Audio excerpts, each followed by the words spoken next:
Hey everybody, it's Al Abaroa for Financial Intelligence Training. It's Friday, it's September 21st, and it's 2018.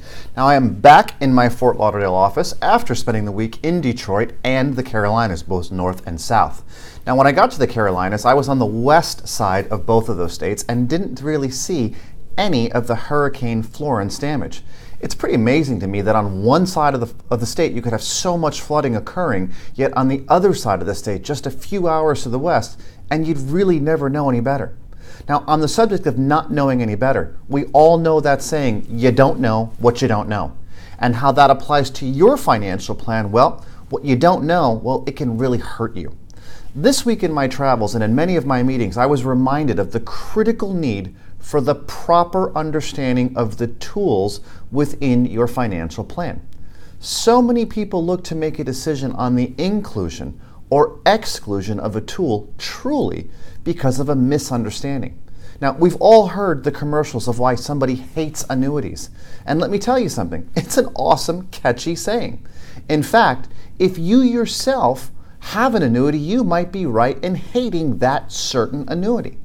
But not all annuities are created equal. As I explained to people in conversation, what in my opinion would be a bad annuity versus one that might actually be a good annuity comes from the understanding of how the instrument works and how it applies specifically to your financial plan.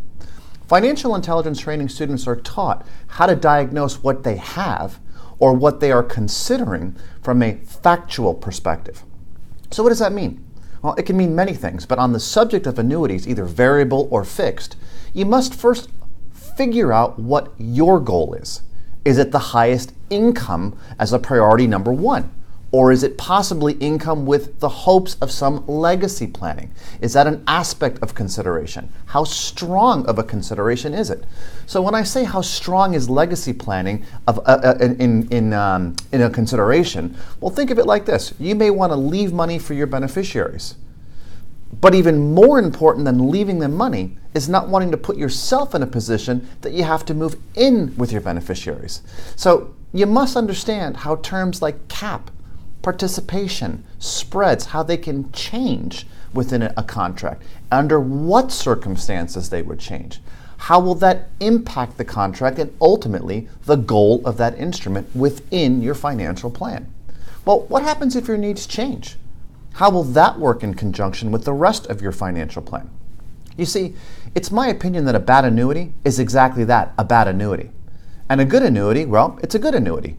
But just because it's a good annuity doesn't make it a good annuity for you.